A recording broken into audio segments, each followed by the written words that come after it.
5 দিন বৃষ্টির মধ্যেই ছিলাম। যখন প্লাস্টিকটা লাগাচ্ছি সেটাও লাগাতে দিচ্ছে না। পড়ছে বৃষ্টি, ঘরে নেই ছাদ বা টিনের চাল। বিগত 2.5 বছর ধরে এভাবে রোদে পুড়ে বৃষ্টিতে ভিজে ছন্ন ছাড়া নিরাপত্তাহীন জীবন যাপন করে আসছিল চট্টগ্রামের ডবলমুরিং থানার পাঠানতুলি এলাকার 3 সদস্যের এই পরিবারটি। জানা যায় মাত্র 6 ফুট জায়গার জন্য পারিবারিক কলহ এর কারণ। ভুক্তভোগী সানজিদা আক্তার জানায় দুর্ভোগের বিবরণ।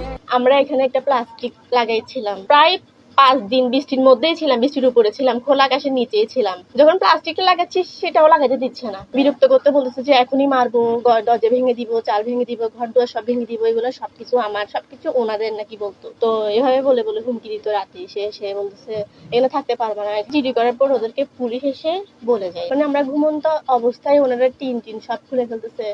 ওনার বড় ভাইটা মানে যে দুইজন আমাদের বিপক্ষে, উনি 5 মিনিটের মধ্যে হুটহাট করে খুলে ফেলছে।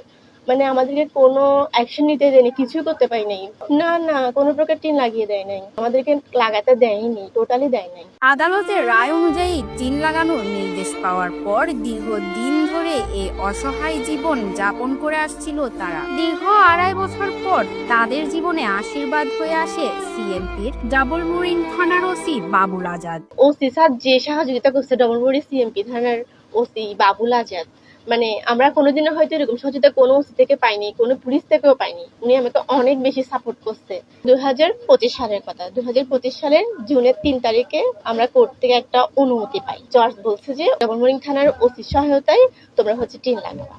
যখনই আমরা ওসি স্যারকে দেখাইছি ডকুমেন্টটা যে আমরা কোর্ট থেকে অর্ডারটা পাইছি, পুলিশ সহযোগিতা করেনি। উনি বলছে কেন করবে না, এটা তো তোমরা অর্ডার পাইছো, এটা কেন হবে না, তোমাদেরকে তো অনুমতি দিচ্ছে, তোমরা কেন পারবা না, এটা অবশ্যই পারবা। আবার যে অ্যাসেটা আসছিল জুন মাসে, ওনাকে আবার দায়িত্ব দিচ্ছে। তো পরে 14 জুলাই উনি আবার আসছে বিকাল বেলায় 3টার পরে এসে আমাদের টিনটা লাগাই দিচ্ছে আর কি।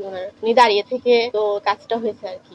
ওসি বাবুল আজাদের আপোষহীন নির্দেশে এসআই সঞ্জয় অভিযানটি পরিচালনা করেন এবং ভুক্তভোগীর বাসায় টিন লাগাতে সক্ষম হন। আমাদের মূল কাজটাই হলো মানুষের চাওয়াটাই পূরণ করা, এখানে আইনের যাতে ব্যত্যয় না ঘটে সেই কাজটা করা।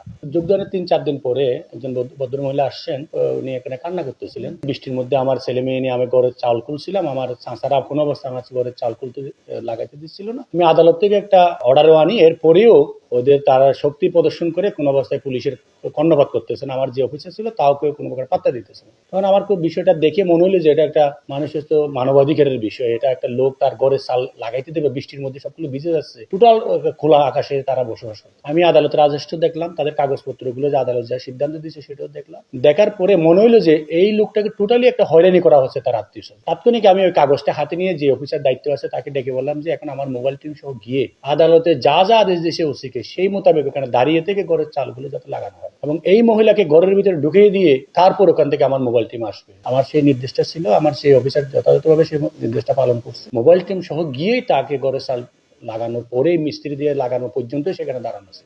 এ বিষয়ে অমানবিক প্রতিপক্ষের সাথে যোগাযোগ করার চেষ্টা করলে তারা বিভিন্ন বাহানার মাধ্যমে গণমাধ্যমের সাথে কথা বলতে এক প্রকার অসম্মতি প্রকাশ করে।